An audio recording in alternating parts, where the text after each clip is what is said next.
based on the Greek translation and later uses of that, we ended up with the name Ecclesiastes in English. All these words have to do with something having to do with the idea of assembling something.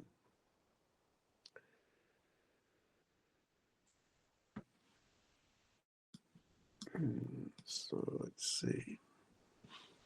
Oh, so there's the screen I should have had up. Ecclesiastes or Kohelet.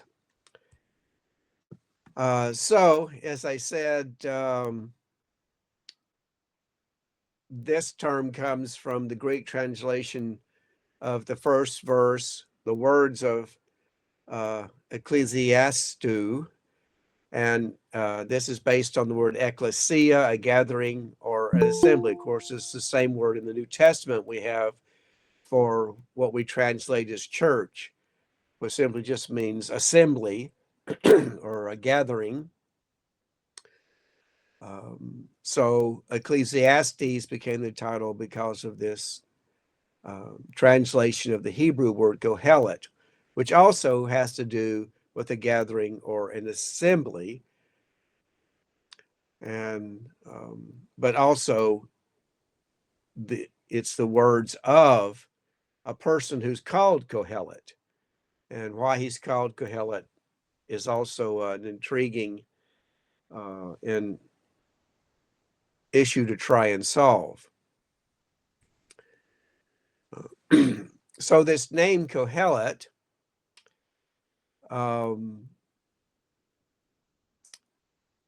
we're told that what's in this book is the words or the teachings, or we could say the wisdom reflections of a person who's calling himself Kohelet. Of course, this is traditionally thought to be Solomon, but whether it's Solomon or not, the author gives himself this title of the Kohelet, which has to do, as we said, with an assembly or a gathering. And that led to people coming out with a translation like the preacher, the words of the preacher. But that's very anachronistic, because when we hear the word preacher, what we think of is something very different than this person in ancient Hebrew times. So he's not a preacher in any sense in the way we use that word.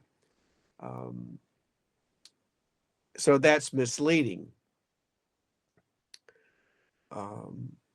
Some have changed that then to teacher, but then also he's not really a teacher as we think of teachers either.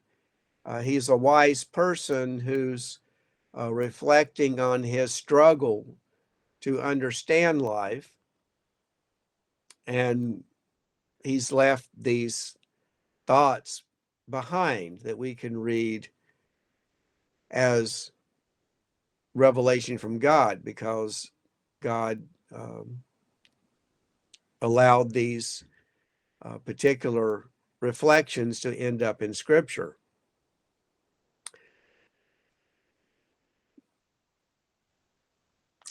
So there's this idea of being connected to assembly or congregation, which is, of course, why some people say preacher. He's a person addressing a congregation, but that's not what he says. He just says he is Kohelet.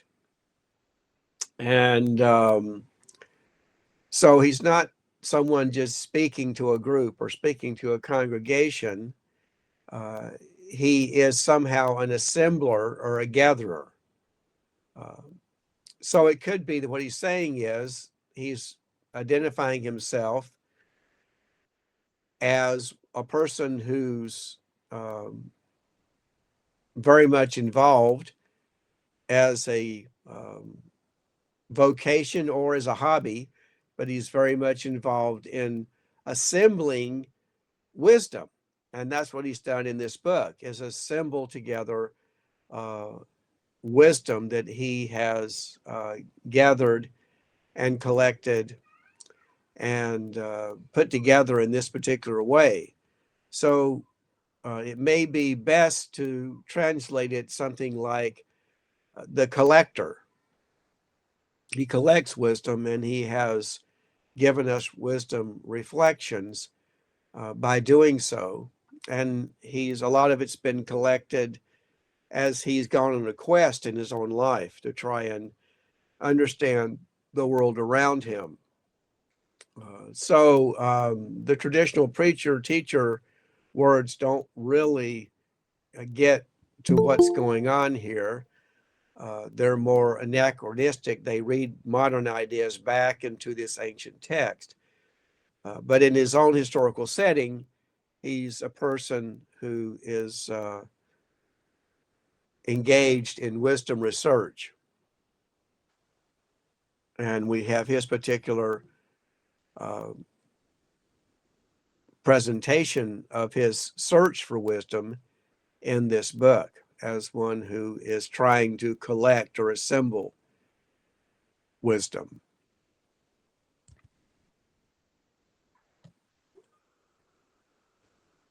So, as I said, he's a collector of wisdom. And we're even told, however, and back in 1 Kings chapter 4, it says that Solomon spoke 3,000 proverbs. So there we see historically he is very much engaged in collecting and using proverbial wisdom.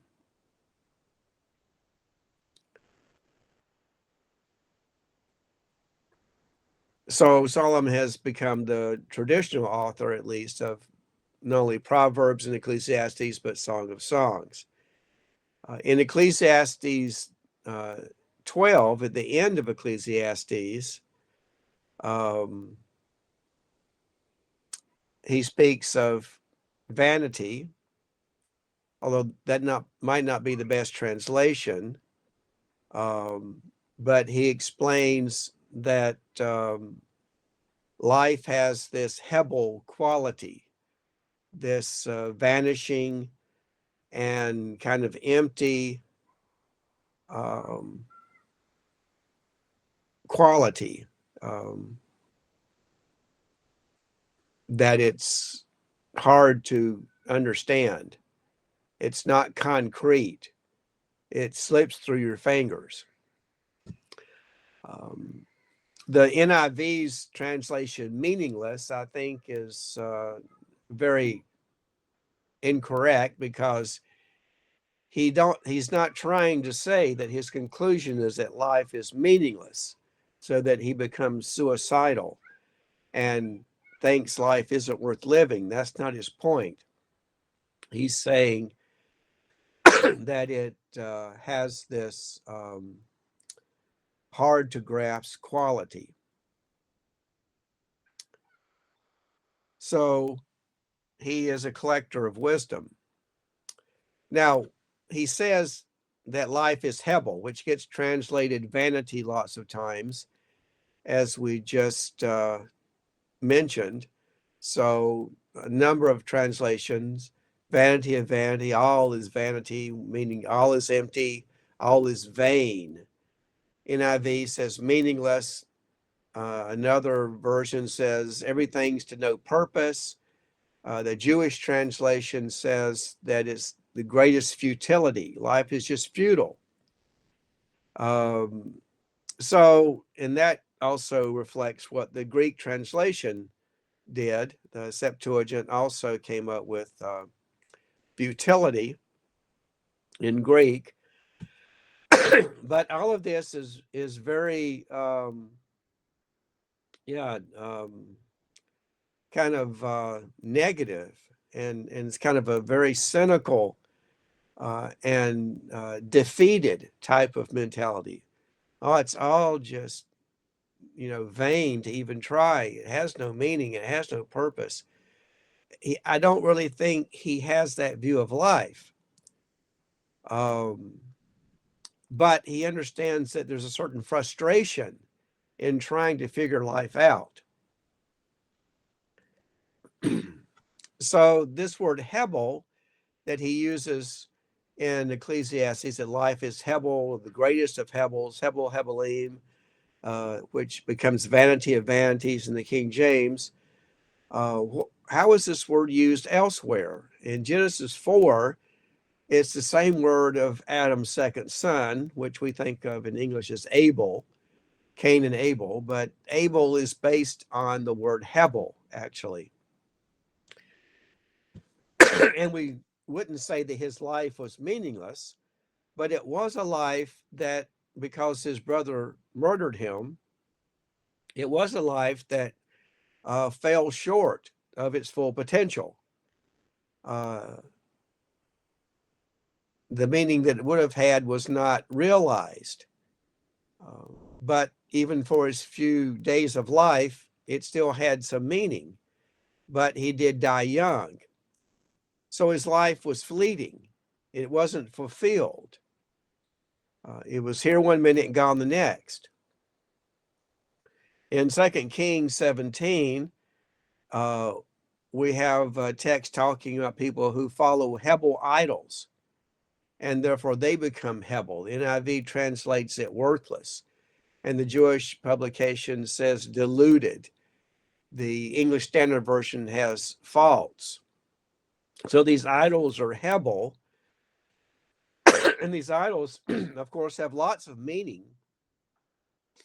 for the people that follow them. So again, it has nothing to do with something being meaningless or vain, although, of course, ultimately, from our perspective, from a biblical perspective, following false gods is a vain pursuit because you're not following the true God. But the idea is more that these people are following idols, and there's nothing really solid or concrete there. They're going to be disappointed. In Isaiah 30, Egypt's help is said to be useless. It's Hebel. It's useless. In Isaiah 49, Israel confesses to having labored, but it was in vain, although that's not the word Hebel used there. It's another word. And the author says, I have spent my strength for no avail. Tohu, same word we have in Genesis 1, that things were without form and void in Genesis 1:2. So kind of empty. But then he adds also in Hebel. So he uses a word for vanity and for having no real value, but he still adds Hebel for a different idea. In the book of Ecclesiastes itself, the author says that everything he's observed that goes on earth is Hebel. Everything people do is Hebel, but he also uses another phrase to give us a clue as to what he means. It's chasing wind. And wind is something that's real, but you can't really catch wind. You can't get a handful of wind. You can't really chase it down and grab it and take control of it and, in a sense, dominate it. It just blows around and you can't completely understand it or get some kind of real solid grasp of it. It gets away from you.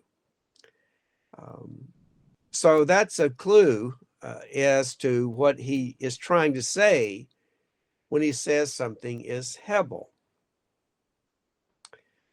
And he goes on and later says that he found out that just trying to find meaning in life through pleasure was Hebel. It didn't really amount to success. And in other ways, he goes on and uses this word Hebel in different ways, that when he might build a big business, but then when he gets old and retires, the person that takes over his business might ruin the whole business. And that's Hebel. Um, so it has this Hebel quality, this wind type quality. He can't make sense out of it. He can't really get concrete reality out of it as you can't with wind. It's just there, but it blows around in random ways. And he says people do things based on envy. That's also something that's Hebel, that people are driven by envy. He can't figure it out. So all these things have to do with something that happens in life, but it's hard to understand why it goes that way. And then other verses, have similar type usages, things being Hebel. Hebel is everything, he says in 12 verse 8. At the end, he just says, well, everything's Hebel. So what is he really trying to say by Hebel? We already know that he gives us a hint in qualifying it as chasing wind. The word Hebel means basically vapor or steam. That's the word you would use if you wanted to talk about steam or vapor or hot air. You would say it's Hebel. But that would be, the noun form. And in Kohelet in Ecclesiastes is using it in an adjectival form. He's describing something as Hebel, rather than just saying, well, there is Hebel, there is steam, there is vapor. So what he's doing is describing all these things that are happening as vaporous, as steam-like, as wind-like. There's something windy or steamy or vaporous about all these things that he calls Hebel. And in one sense, he says all of life is vaporous. So that's the picture he's trying to paint, like we see here. So his point is that like vapor, like a cloud, like steam, like wind, it just is something that is there 1 minute and gone the next. It's quickly passing. You can't grab or capture wind or steam or vapor. You can't just get a handful of steam. It slips through your fingers. So its life is, or whatever is Hebel, is transient. It just is like wind. It just moves around in random ways, and it's never the same. You can't nail it down and control it and get full grasp on it. So it's also without substance. Again, it's something that you can't really hold like you can hold a solid object. It's like wind, vapor, steam. And so that's what he's getting at. Life is Hebel, and all these aspects of life are Hebel. And all of life is the greatest Hebel because it's vaporous. And you just can't understand why life is the way it is. You can't get a grasp on it. You can't control it. You can't just,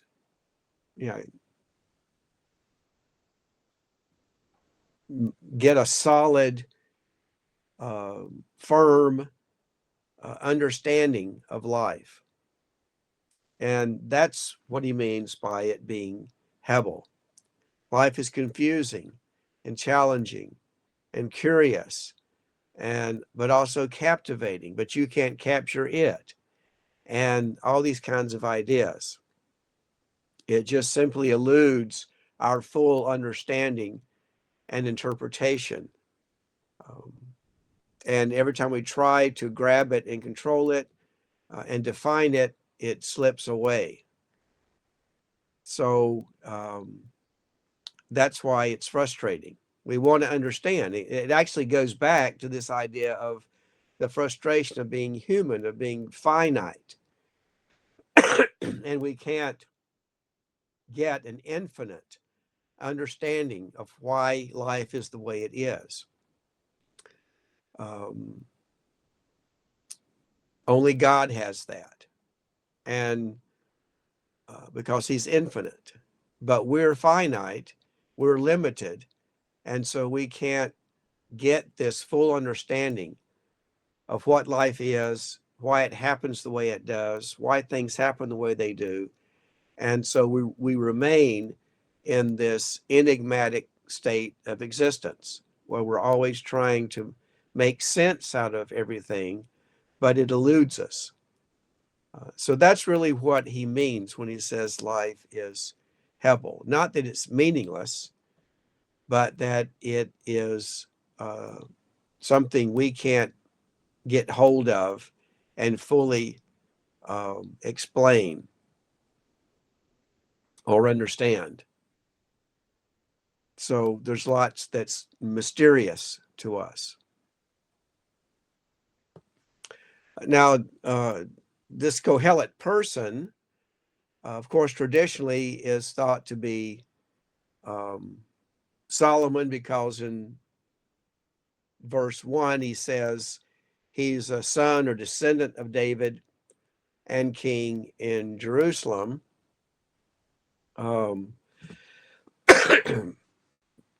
So that seems fairly straightforward. Although the word that we translate son also is the same word that's a descendant. So he could be a descendant of David, but only one descendant of David was a king in Jerusalem, and that was Solomon. And so that's how he's presented.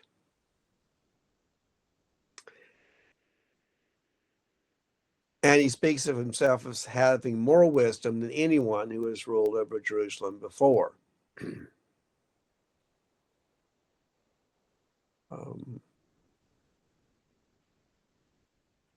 It's, although an interesting statement, though, that at his time, Israel is the northern kingdom.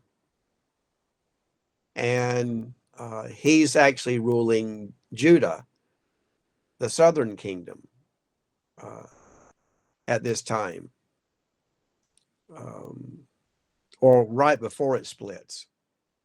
But you don't have the Israel and northern distinction until after the split. So he's still ruling, although it's right after him, due to his sons, that there is a split in the Hebrew kingdom into a northern kingdom and a southern kingdom. But he's actually, in his lifetime, ruling over in Jerusalem, but over Judah. But he calls himself the king over Israel. So that's an interesting statement. Of course, before Solomon, you only had David ruling in Jerusalem. Saul didn't rule in Jerusalem. So for these reasons, Solomon is the traditional author of the book.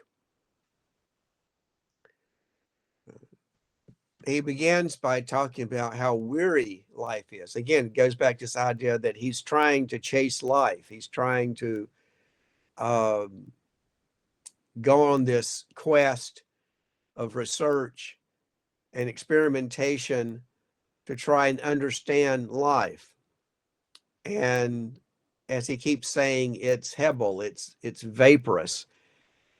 He keeps trying to get a hold on life, but it slips through his fingers.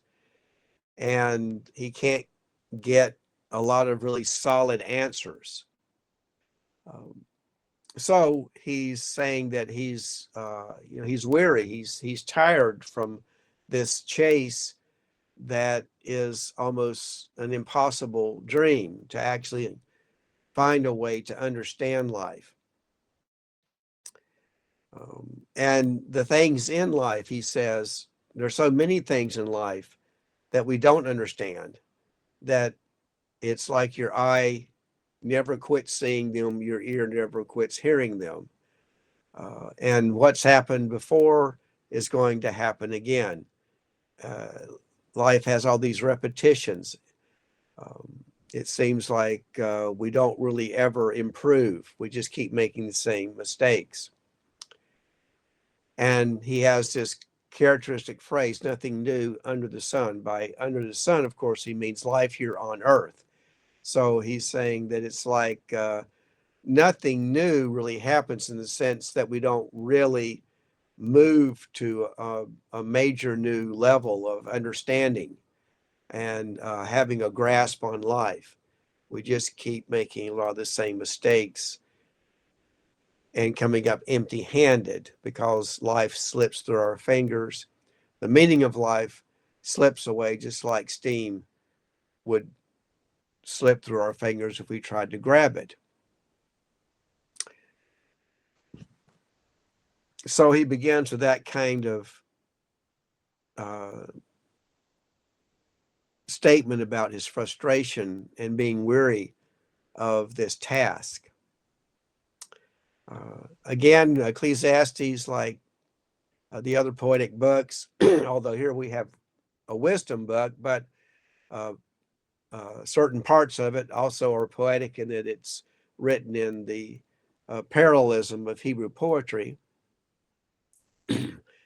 And he made statements off and on, like we see here: what's crooked can't be straightened, what's lacking can't be counted. And just on the surface, that seems like, well, what's he trying to say? Why does he say this? So what he's saying is that he's discovered that there's a lot of things in life that can't really be fixed. Um, they're crooked and they just can't be straightened. There's something missing, and it can't be found. Um, so that's his experience, and one of his conclusions, that as much as you might try, uh, some things just can't be fixed. At least it appears that way. He says, when you have a lot of wisdom, you get a lot of sorrow. And he repeats that by saying, when you have a lot of knowledge, you have a lot more grief.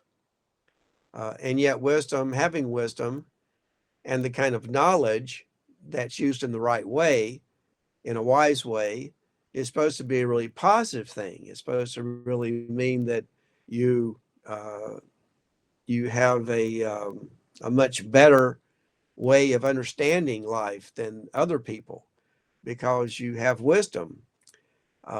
But and so in that sense, you should be a much happier, healthier, successful person, because you had this wisdom that you could rely on.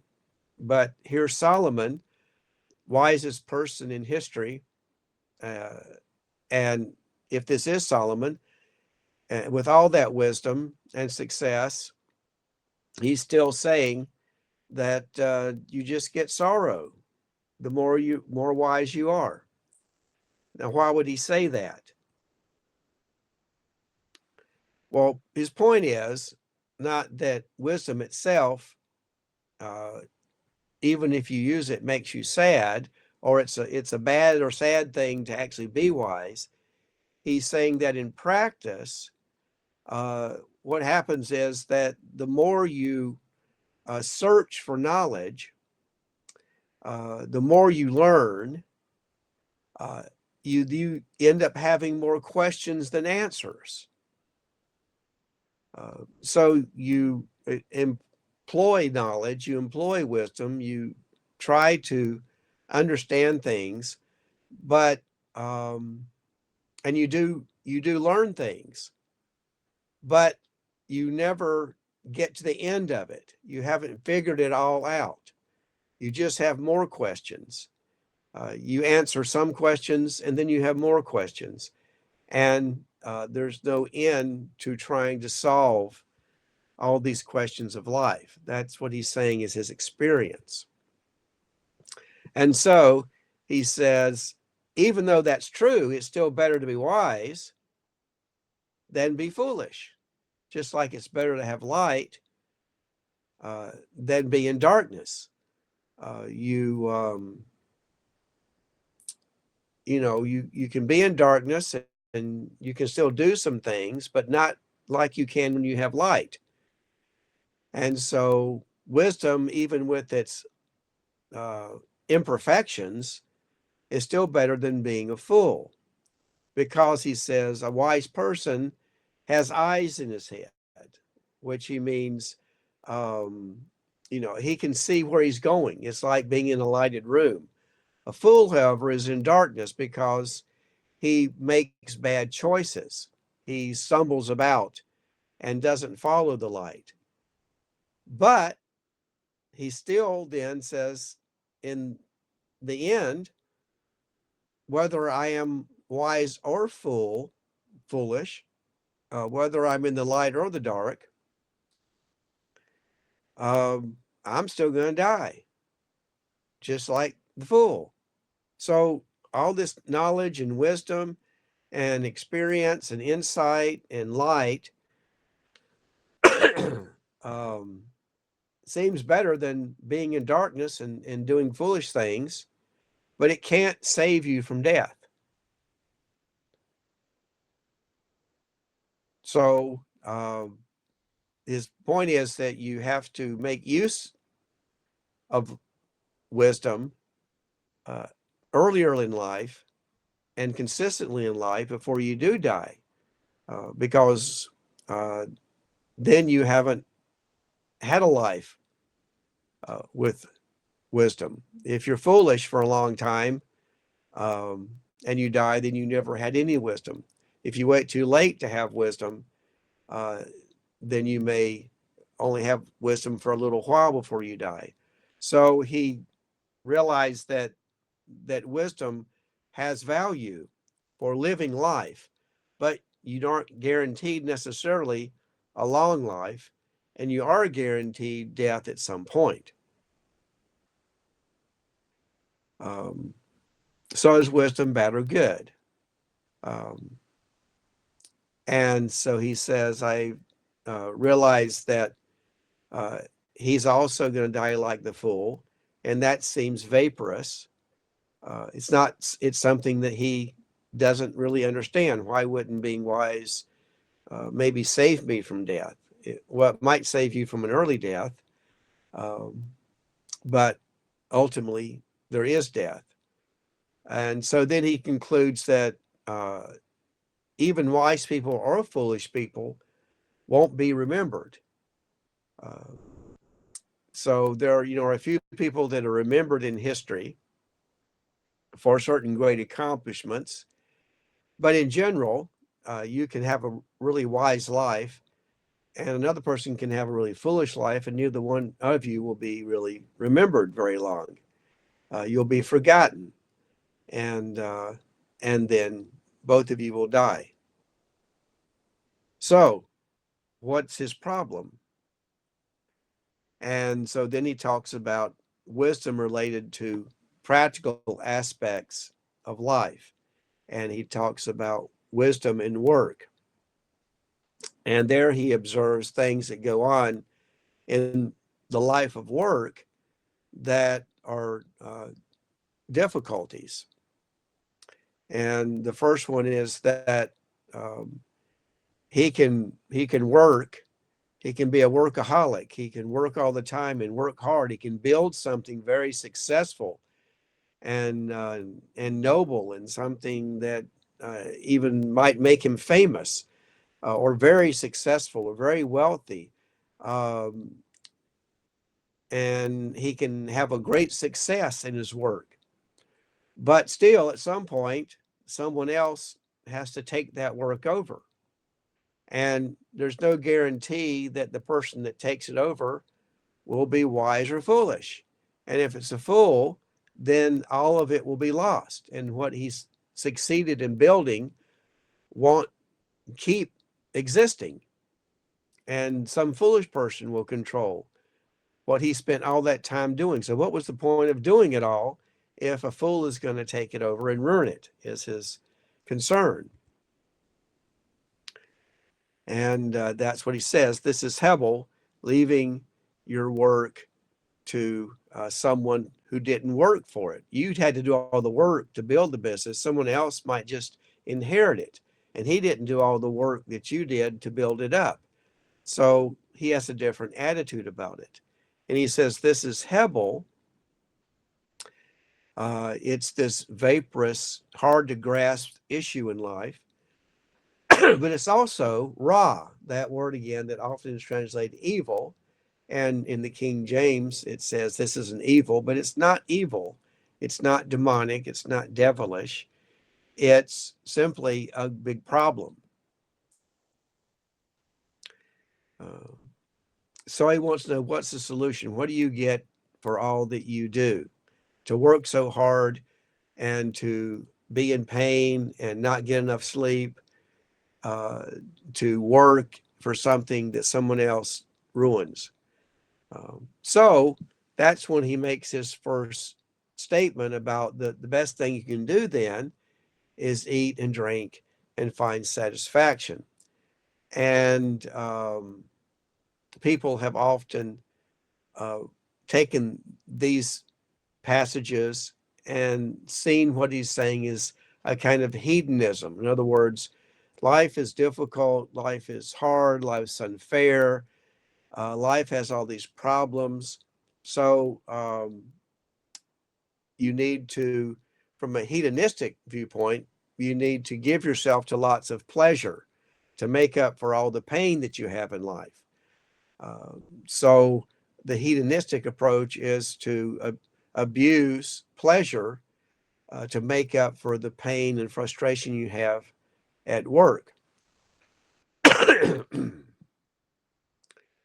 But he goes on to say that what he's talking about isn't just drunkenness and overeating and that kind of thing, or simply being a workaholic and loving your work so much that you live only for your work, because he says that all this is from God. This is how God designed life. In principle, although human beings have made it complicated and corrupt in many ways by their own sinful decisions and actions.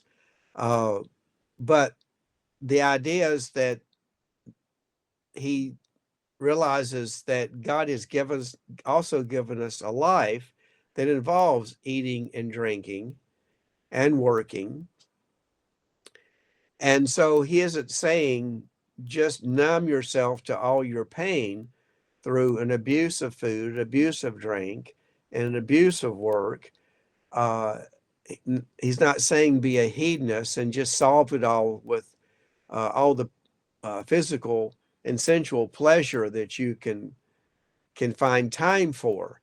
He's saying that life is designed by God so that times of eating and drinking and working are part of his will. So they should be positive times. And so while work has its frustrations, we also have times of communion over food with other people, and especially with family. And we can find pleasure in those things that is offsets the difficulties we have in our work. And he says, who can eat or find enjoyment without God? So he's talking about a kind of eating and drinking and enjoyment that is in relationship to God and consistent with his teachings. So I don't know quite why people come up with the hedonistic interpretation, but it's clear that he's not talking about that kind of uh, use of pleasure. And he says, if you please God and follow God in these ways, then you'll grow in wisdom and knowledge and happiness. But if you don't, if you oppose God and live opposite to his directives, then you'll end up just working, and it will end up not being you that enjoys the fruits of your work, but someone else, those who actually do please God. So he says it's the best thing you can do. In other words, to deal with these frustrations in life, he says one of the best things you can do is find uh, enjoyment in these other times of rest and relaxation. And that offsets our frustrations at work. Uh, there's also this famous verse in chapter 3, a time for everything, a season for every activity under the sky. Uh, and sometimes this is interpreted in kind of um, um, a way that makes things determined, so that like of a kind of a determinism that whatever there is that could exist, um, it's going to be somehow plugged into the history of the world by God. And whether it's something horrible or something holy, it there's a proper time, there's a that it belongs. And so uh, the most horrible things people can do, there's a proper time because they fit into God's providence and this determined existence. I don't think that's the point. Um, would Jesus, for example, agree there's a proper time for war? He would say that um, you should avoid war. Of course, he would say that it's inevitable because of fallen human nature. But the idea here isn't that there's a proper time for everything, even even the most horrible things that happen. That somehow they have a proper place um, in the right order of things. Um,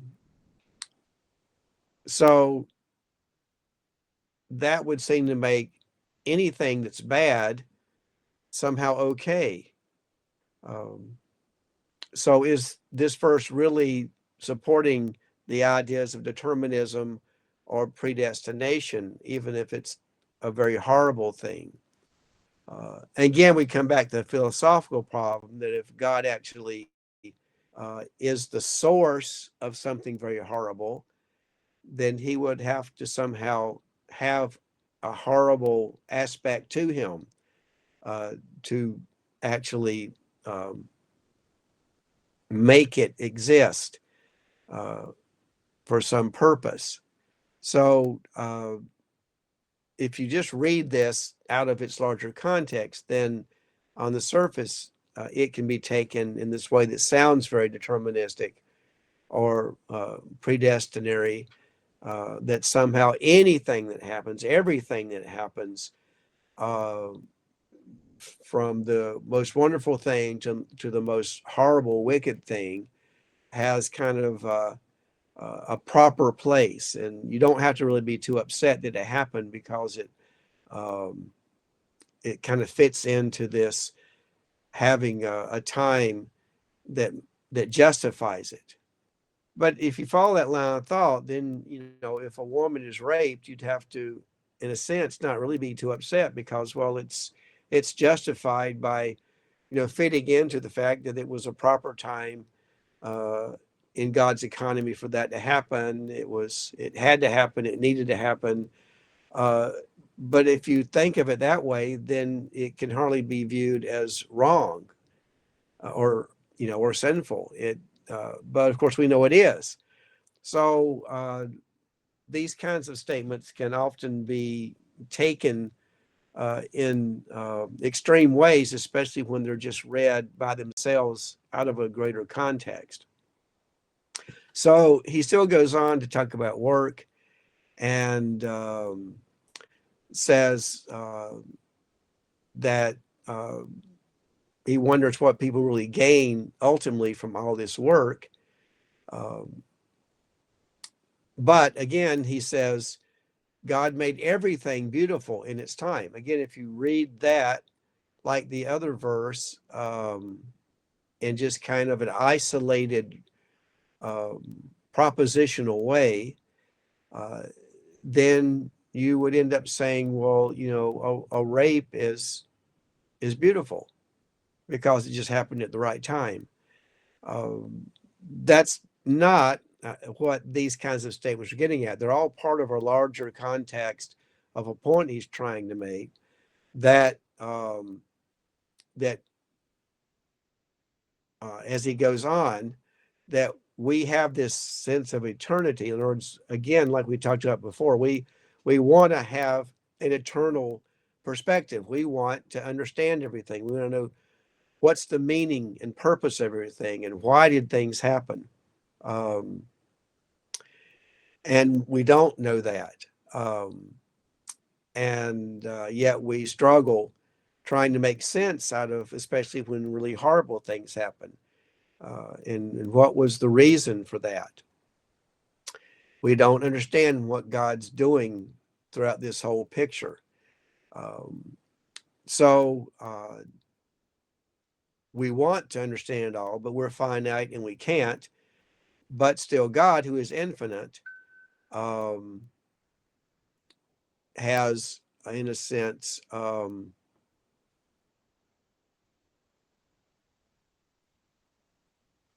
made life work in a way that's in line with his plans.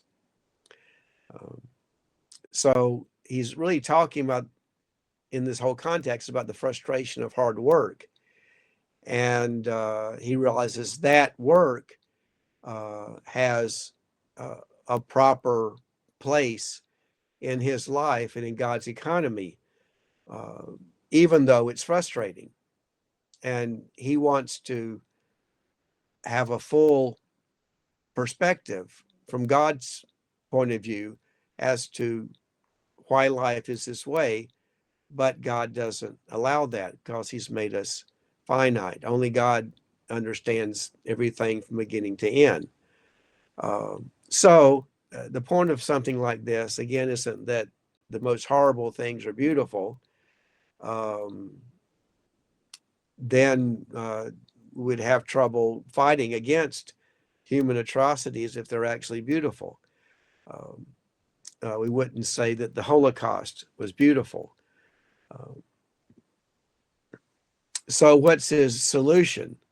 Again, he goes back to saying, well, the best thing you can do is be happy and do good. There's only so much you can do because you're finite, but you can make the kinds of choices that lead to a more healthy life, a more safe life, a more successful life, which of course is what causes us to be more happy than sad. And we can focus on doing good, not doing what's wrong. And also, in addition, eat and drink and find satisfaction, again, in your work. So the bottom line to all of this, I think, is that he's saying that you have to interpret your work, regardless of the hard parts of it, and whatever frustrations come with it, that it's a gift from God. And your work is how you make a contribution to the world, and as someone who is serving God. So that's your purpose in life. And so uh, that perspective helps you put up with the problems and the perplexities that are there.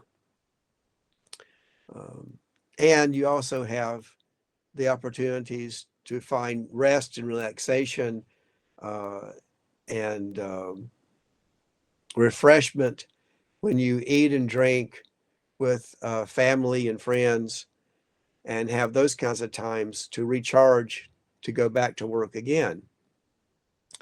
Uh, so uh, you can't figure life out, and life is frustrating, work is hard, uh, but you can do the kinds of things, make the kind of choices that lead to more happiness.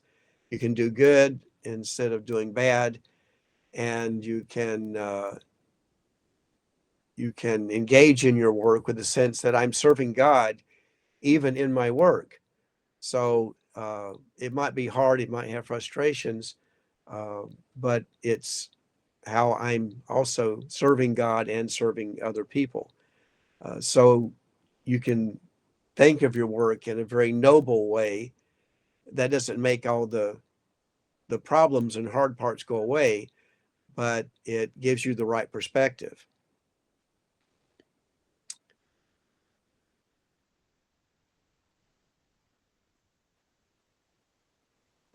So that's what he's trying to say with those kinds of words. So you have a choice.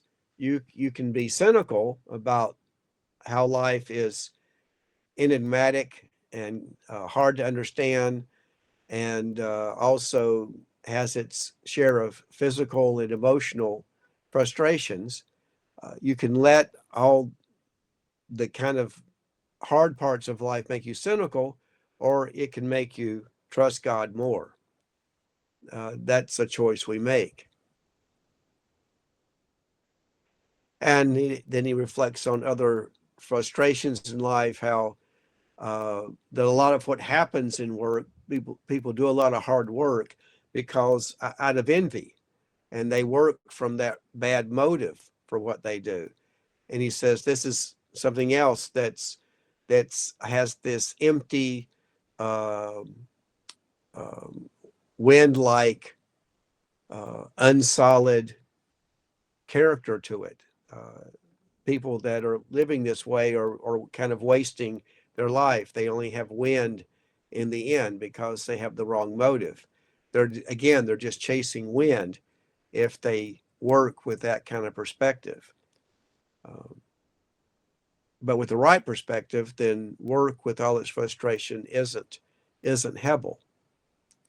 But trying to make sense of out of all this for the author Kohelet is keeps being this task that he can't complete.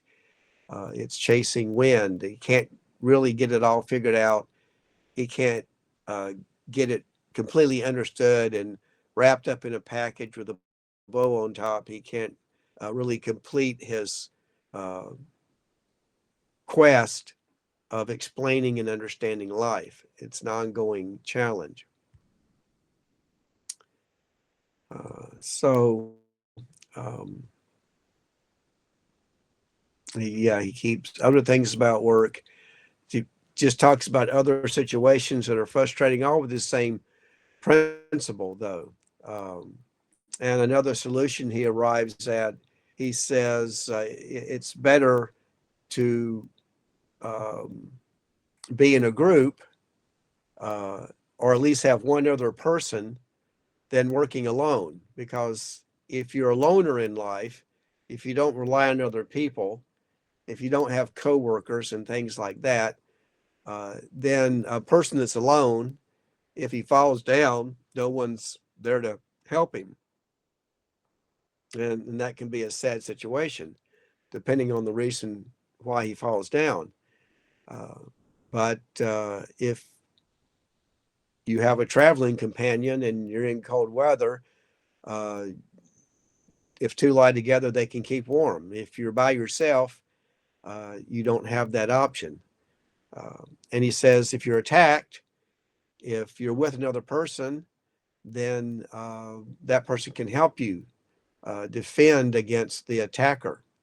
So that all leads to this proverb that is even today uh, often said, even though people don't even use it, knowing that it's a biblical idea, that a cord of three strands is not quickly broken.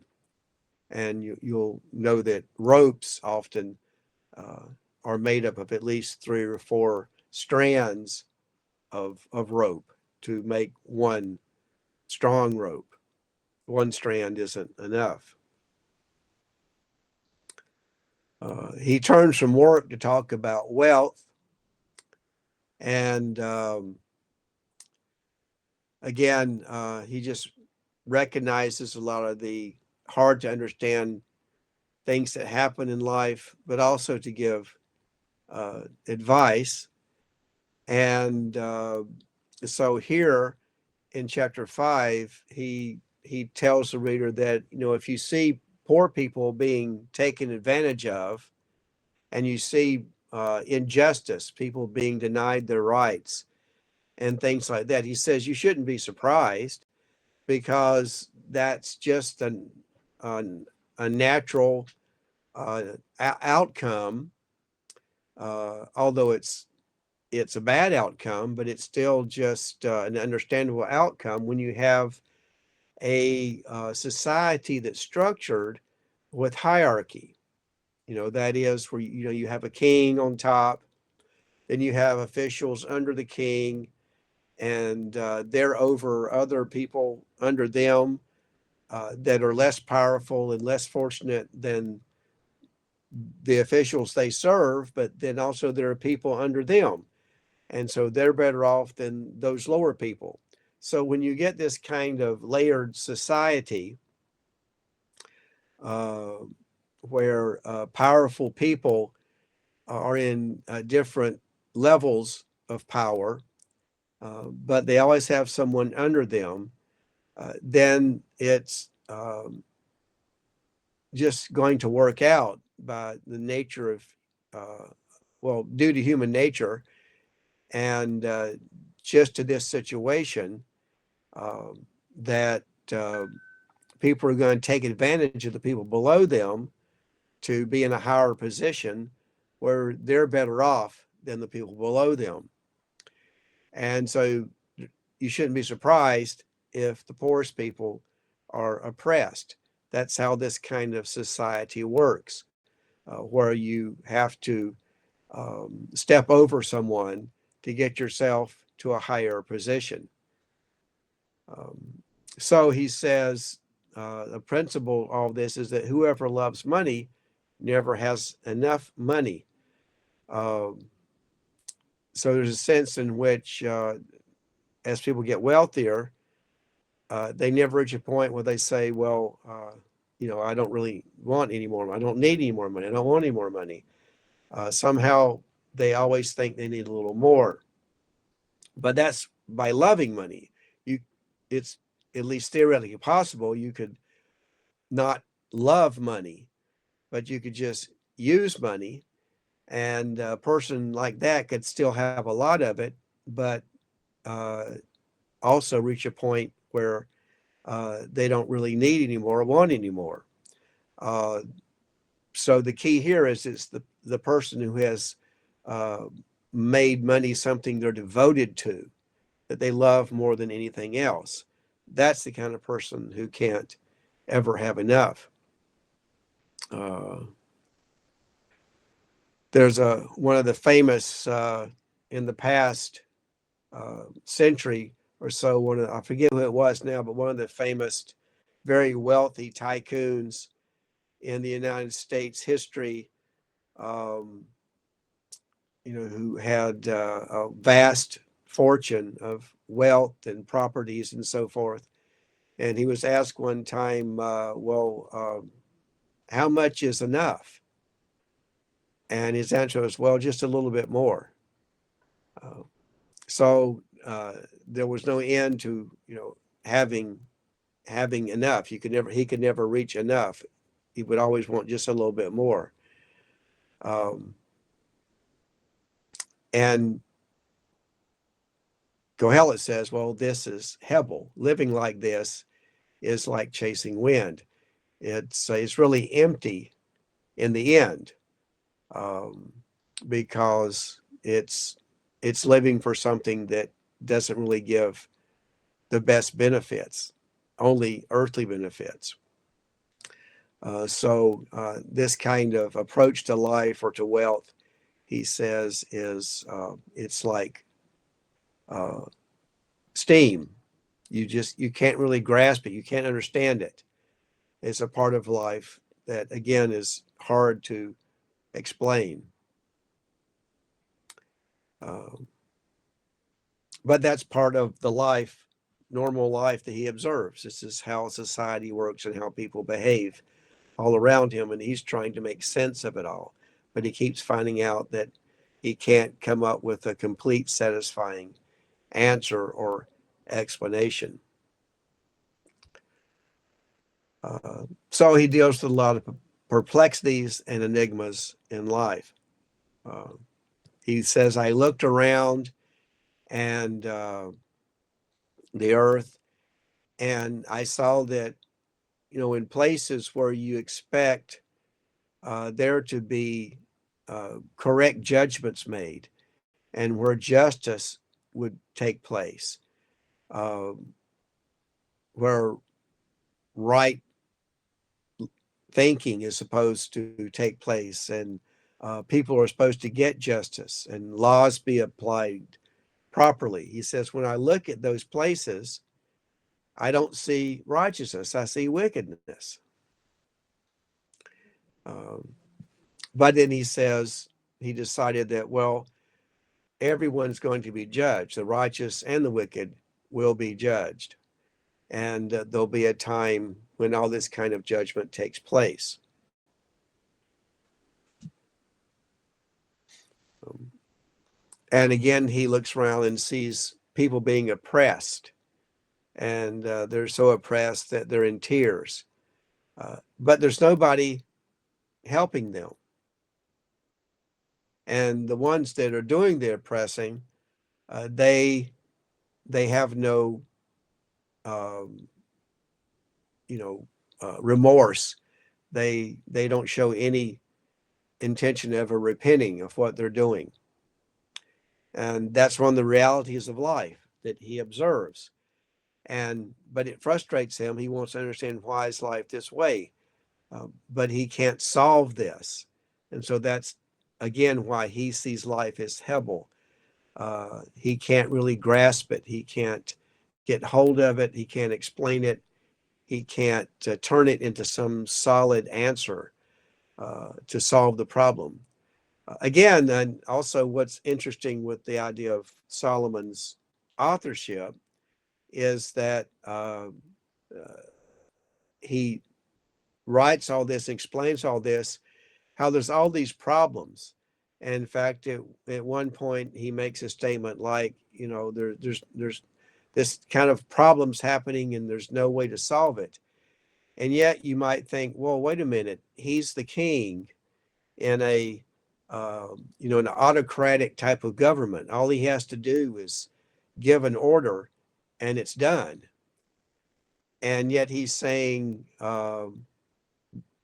that these are these problems, and yet there's no answer. Nothing at all can be done about it.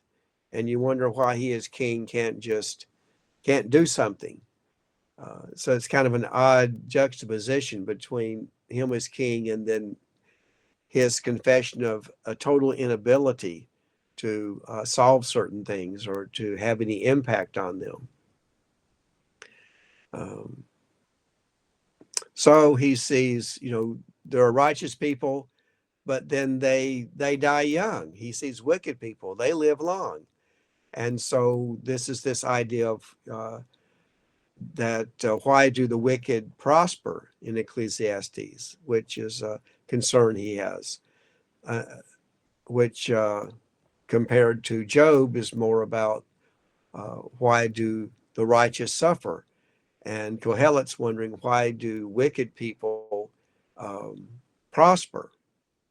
As well as righteous people not prospering. And he's seeing both things happen. And again, it's something that's confusing to him. And so it's one of these enigmatic Hebel type aspects of life that he wants to understand, but he can't quite get it all figured out or solved. So that's how the book of Ecclesiastes is working. Uh, and so he gives advice: don't go to extremes one way or the other to try and deal with life. Um, and sometimes righteous men get what the wicked deserve; wicked men get what the righteous deserve. This is a Hebel thing, a kind of a wind-like, steam-like, hard to grasp reality of life. And but he's trying to observe life and make sense out of it, and that's what he's expressing through the book. And but again, he always comes back to this solution he has, that despite all the frustrations, because they're always going to be there, you're not going to solve everything, and there's always going to be difficulties. So you can offset that by finding enjoyment, but not in a hedonistic way, but through your food and your drink that God provides, and finding joy in those things along with friends and family. Uh, and he gets concerned over the fact that everybody dies um, in life, and reflects on that. And again, it's something he sees as this uh, steam like condition, something he can't quite get his head around and understand. Um, so again, he says, eat your food with gladness, drink your wine with a joyful heart, uh, realize that you're following God, and these are things he wants you to do. He wants you to find enjoyment in life along with the frustrations. Um, so find occasions that you can wear white, that is, occasions in which you can be involved in certain enjoyable activities, uh, enjoy your life with your wife. Um, that's a part of making whatever frustrations you have better, because you have a partner, someone to share life with, someone uh, to help you through life. And but that's the way life is, he says. And another issue is time and chance. I think this is a very significant statement in the book of Ecclesiastes, because it's popular sometimes to say things like, well, nothing happens by accident. But then that's exactly what Kohelet does say. There is an aspect to life that what should happen isn't what happens. So the fastest horse doesn't always win the race. The strongest army doesn't always win the battle. They're supposed to, but they don't. Um, Wise, brilliant people don't always become wealthy, and less intelligent people can also become uh, wealthy. So life doesn't work by formulas. He's saying what's expected isn't what happens, that life does have an element of time and chance. Um, the unexpected can and will happen. So you can't just make things work by formula. If you do X, Y will always happen. Things happen that simply go against the formula. And so, from his perspective, this is what we would call, accidents, things that shouldn't have happened, but they do. But that's part of the way life works. And the challenge is that that's not a reason to give up on trusting and following God's ways, even though what you might expect to happen or what you thought God would make happen doesn't happen.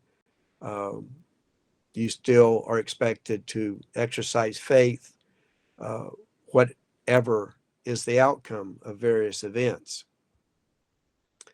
Um, so he talks about, again, things that don't make sense, but that's the way they are. Sometimes people in high positions that should be smart, capable people, sometimes foolish people, are in charge. And sometimes the rich people, which is a way to talk about people that have abilities and and intelligence, sometimes they end up in low positions.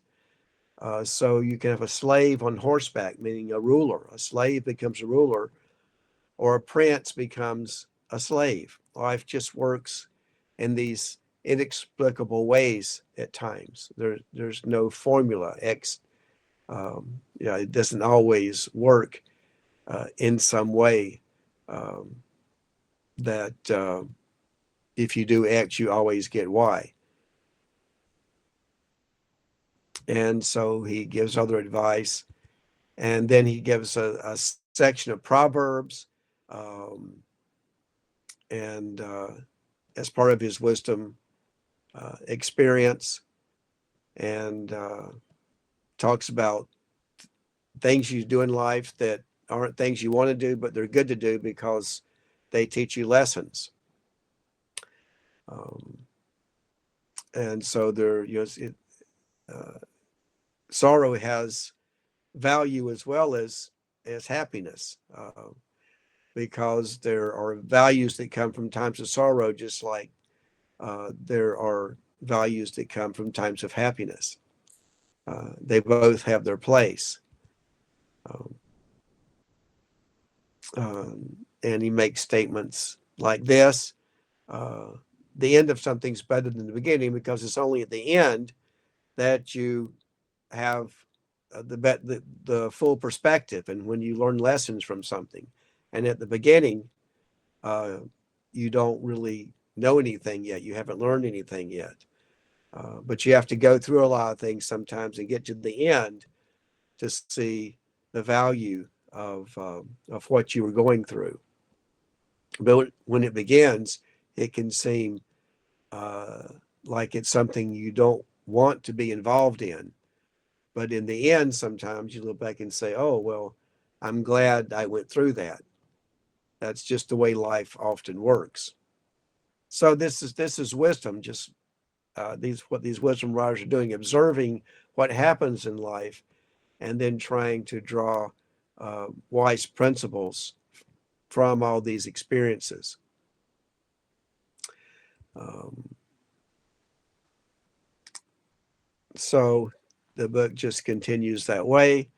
And in the end of the book, though, he concludes by saying, basically, after all is said and done, um, regardless of how these things are and whatever their meaning is, you you still have to uh, keep following your Creator. Um, don't let all these enigmas and frustrations and problems and perplexities and unanswered questions and dilemmas. Don't let all those things make you give up on God, or think that, well, there must not be a God in control anyway, or there must not be a good God, because look at all these bad, terrible and frustrating and hard things are in life. And so if there's a God, he must be bad because life's so bad. He's saying, uh, keep remembering, keep in um, relationship with your Creator, because that's the only way you can. And following the advice he gives in this book and others is the only way you can uh, make some sense out of life, and that you can enjoy life despite the days of trouble, as he says. And of course, eventually you're going to get older and you're not going to be able to do things that you could have done when you were younger. So if you don't take advantage of a lot of things when you're younger and have health and a good mind, there's going to be a day when you're old and feeble, and you won't be able to do those things that you were planning to do, but you never got around to doing. So that's how he brings the book to a close, and talks about how he tried to bring truth and right and useful ideas out of all his research into the way life works. So his bottom line is fear God, keep his commandments. That's really our full duty. And don't forget that everything will be judged sooner or later, whether it's good or bad. So that's how Ecclesiastes ends, and that's the basic, more general ways of seeing the various types of things he talks about, and why he says things the way he says them. So, any questions?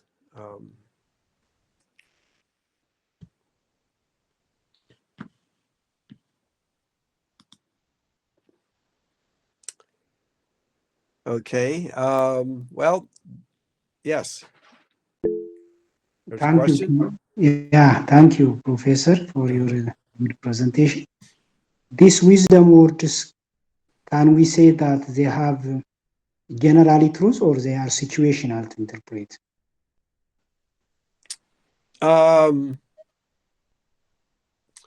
Well, they draw these lessons from specific situations, so they're situational in that sense. But of course, the principle that comes from them is applicable in some way to, in general, to all future situations. So the specifics change, the details of life change, but the basic principle still fits. Different times of history and different situations. But he draws the principle from specific situations that he observes.